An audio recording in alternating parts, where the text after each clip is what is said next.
Hi friends, నేను ఇప్పుడు మీకు ఓట్స్ దోశ చూపిస్తున్నాను ఫ్రెండ్స్. హెల్త్కి చాలా మంచిదండి ఓట్స్ దోశ. ఓట్స్తో ఏది చేసినా మంచిదే. మా ఇంట్లో అయితే పాయసాలు అవన్నీ ప్రిఫర్ చేయరు, స్వీట్స్ తినమని చెప్పాం కదా, అందుకే నేను దోశ ట్రై చేస్తున్నాను. ఆల్రెడీ నేను ఒక 2-3 సార్లు వేశాను. ఇప్పుడు మీకు చూపిస్తున్నాను ఫ్రెండ్స్. ఓట్స్ నేను ఇక్కడ ఒక 2 కప్పులు తీసుకుంటున్నాను. 2 కప్స్ ఓట్స్ తీసుకొని ఇవి ఒకసారి వాష్ చేసుకొని మళ్ళీ మంచినీళ్ళు పోసుకొని ఒక పావు గంట నానబెట్టుకుంటాను ఫ్రెండ్స్. తర్వాత చూపిస్తాను.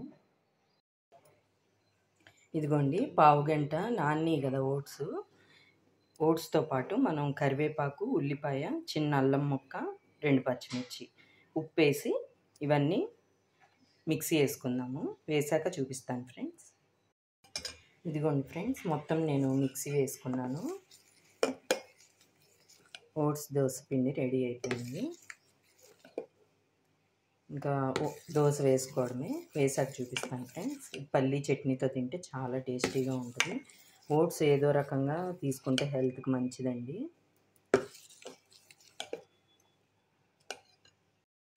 ఇదిగోండి ఫ్రెండ్స్, పెనం కాలింది కదా, ఇప్పుడు నేను దోశ వేస్తున్నాను.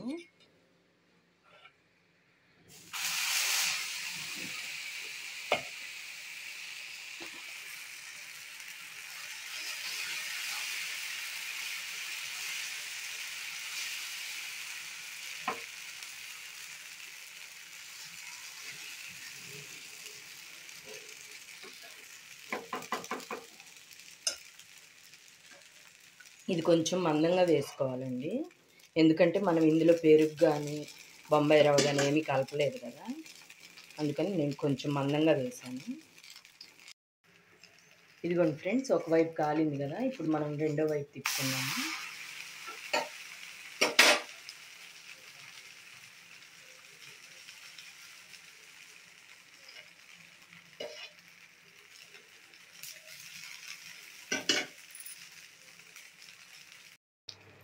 నేను అంతకుముందు లాస్ట్ టైం చేసినప్పుడు పెరుగుతో కలిపాను ఫ్రెండ్స్, మిక్సీ వేసాను.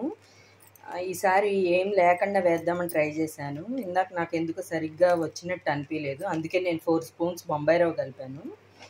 ఇప్పుడు ఇలా వచ్చింది. ఇప్పుడు బాగానే వచ్చింది ఫ్రెండ్స్. 4 స్పూన్స్ బొంబాయి రవ్వ కలిపితే బాగా వచ్చింది.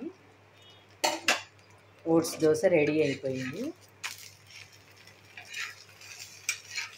ఇదిగోండి ఫ్రెండ్స్, ఓట్స్ దోశ. నా వీడియో కనుక మీకు నచ్చితే లైక్ చేయండి, షేర్ చేయండి, కామెంట్ చేయండి ఫ్రెండ్స్. బాయ్.